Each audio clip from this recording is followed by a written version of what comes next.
And then the last video I wanted to close out with was Father Jason Charron. Because Father Jason Charron, he's been on Matt Fradd's show a bunch of times. He's an Eastern priest.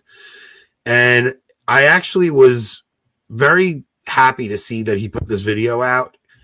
Let's play the clip real quick, Rob. It's about a minute and a half, 2 minutes. Well, first I'm going to say no.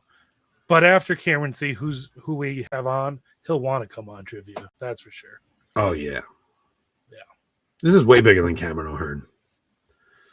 The decriminalizing of homosexual acts, among other things, on his return flight from the African visit home to the Vatican. And it struck me that a lot of the Holy Father's public comments, revolve around this issue of homosexuality as though that were the centerpiece of his ministry.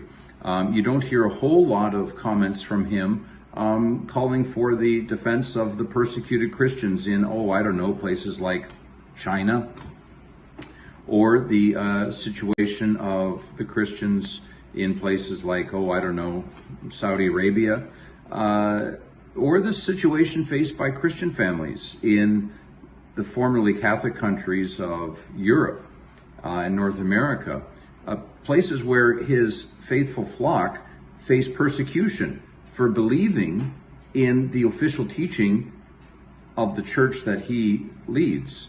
So on the one hand, his flock are persecuted for believing the faith that he is embodying as the visible head of the church. But on the other hand, he uses that position as Bishop of Rome and successor of St. Peter to advocate for things that don't pertain to his calling as bishop and as pope. Jesus Christ did not give us the papacy in order to decriminalize sodomy laws. It's a shame because he has a great platform, and that great platform can be used for two things: to search out and find the saints and embolden them, and to search out and find the sinners and call them to repentance. The beauty of this is that we're all in both of those categories. So Samantha says that Matt did comment on this and he thanked him. So the only reason I bring it up is because, first off, it's like, I think this is what so many of us are just, this isn't whether he is or isn't, like we don't ever get into that on this channel, but it's such a disconcerting thing for all of us as Catholics, right? Where never has a pope used his platform to fight for secular ideals as opposed to the Catholic ideal. And it's a really tough time, I think, for a lot of us. And especially after a certain person was on with Matt, it seemed like Matt was kind of getting upset with people that were criticizing some of these things that Francis does. And it's like, you kind of can't blame people for having their issues with Francis. I mean, he does some things that are just like, it just leaves you baffled. Like, who are you speaking out for? Are you going to speak out for? How much persecution are we as Catholics going to be dealing with because we believe in marriage between a man and a woman, and that like they're actually trying to find a way to make it so that we're the villains for believing what has been believed for time immemorial. Yeah, you mentioned something like, the death penalty being valid, and you have 10 to 15 left casts who are part of different officially Catholic institutions jump down your throat online. But yet people can say the trans flag is a symbol of freedom and self-discovery. And, the church is all rah, rah, rah in support of that. It's crazy. It's really frustrating. It's really frustrating. Well, a flag is a sign of conquer, right? Like, that's what a flag is. Like, when you plant the flag somewhere, you're saying we have conquered. So when you see they come from military standards. Absolutely. So when you see a rainbow flag outside of a church, they're basically saying, hey, our ideology has conquered this church. So when you see outside at the U.S. Embassy for the Vatican, you see a rainbow flag flying, and the Vatican has no problem with that. It's like you're basically saying that this ideology has conquered the embassy in the Vatican.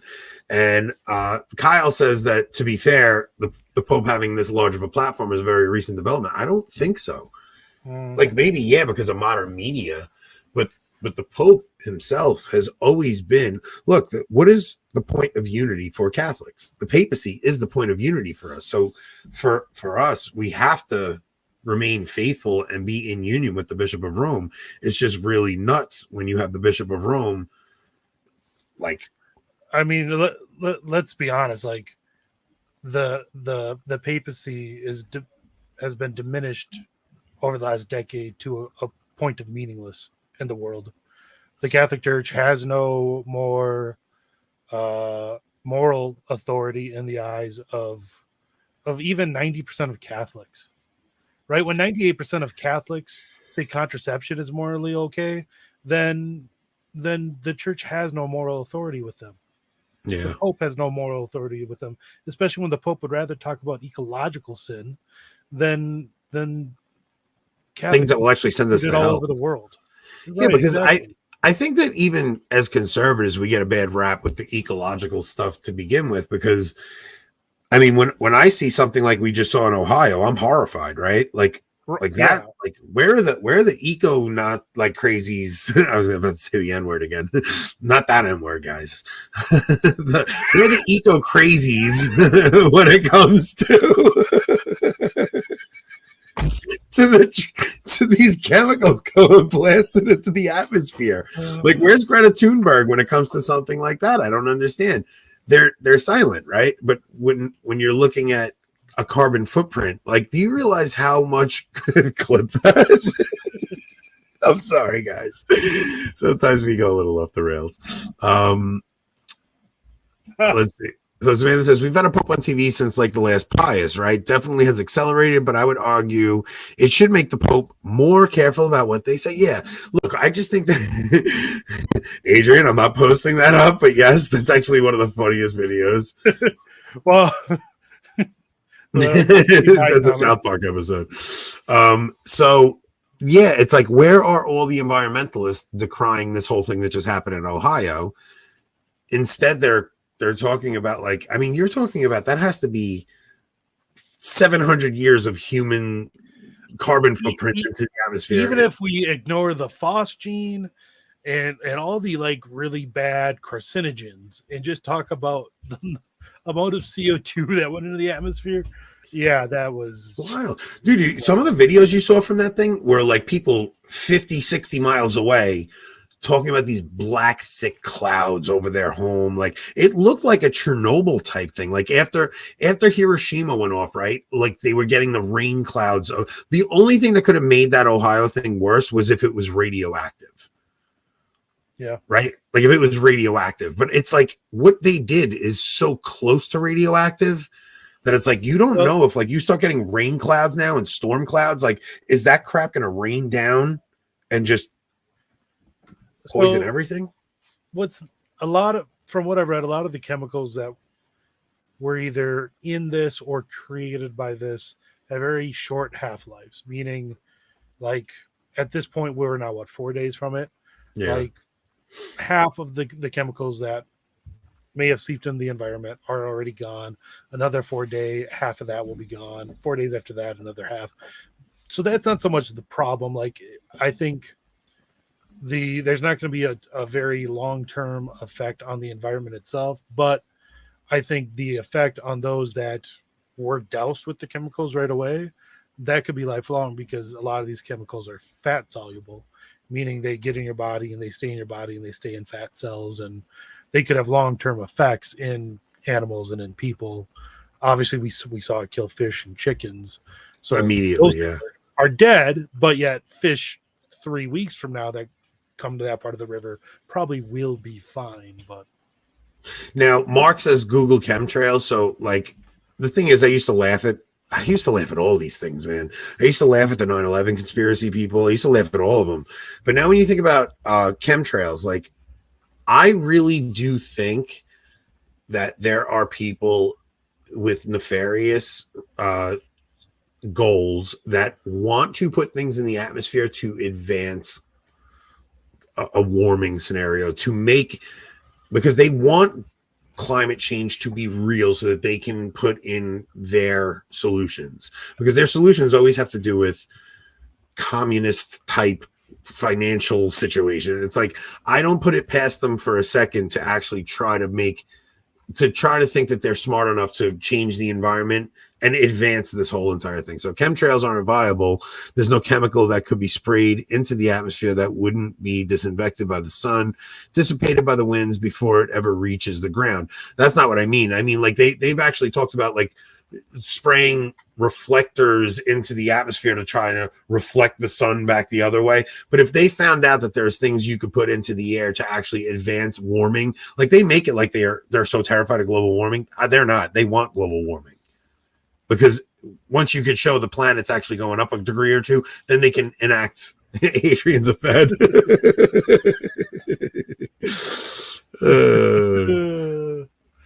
That's funny. Yeah, so cloud seeding is real. That's what I think. I think that I do think cloud seeding is different, though. What's cloud seeding? It's where they put. Now, I don't know if there's maybe a conspiracy theory about this, but what cloud seeding is scientifically, anyways, is putting something like silver nitrate into the storm cloud to get the water to condense more and to have it rain. Like we've been able to use cloud seeding to get a little bit more rain out in like the western deserts by throwing silver nitrate into them. Okay. Yeah, I just don't put it past anybody to do something nefarious to get their goals met, because like the whole climate change thing doesn't really have to do with CO2 in my mind. To me, I think it has more to do with them wanting to have control over you, to tell you that you're the carbon they want to eliminate. That and like China cloud seeded to keep the rain away from the opening ceremony of the Olympics in Beijing. It's possible. I don't know. Our food is definitely less nutritious than it used to be 20 years ago. That's that's for sure. Yeah, every once in a while, Mark, I try to say something deep and it usually falls flat. Like the thing about something like this is this more or less definitively true? Yes. But it doesn't mean it has to be like some widespread conspiracy. No, that could just be financial motives. Exactly. It's profit. It's greed. Same, I think we'll find the train thing was probably the same way, whether it was poor maintenance on that axle that caused it, but then just blowing the damn things up, because that's a lot cheaper than. So Steve starts off texting me mid-episode, and then he pops in and sees I'm on live. Steve, I went on like a 15-minute rant about how annoying you are. So go back and listen to the whole episode and give us an extra view. I think we actually got to all the clips today. We did. We did get to everything. Let's see. We miss anything? Yeah, that's from last time. Yeah, but just getting back to the Father Charron thing, I think that because we've been all over the place with this episode, but I was happy to see that he put that out, because there's been a lot of pushback against people who are feeling uneasy with the current pontificate and making us feel like we're crazy for coming down too hard on friends. Dude, you're not crazy. This is a very difficult time for us to live through as Catholics. And I'm always happy to see when priests don't go off the rails, to quote us, but they do say things like, "Hey, what is going on here? Like, this is like what is the point of the papacy? What is the role of the Bishop of Rome?" There is a middle ground between stoking division and disobedience and things like that, and gaslighting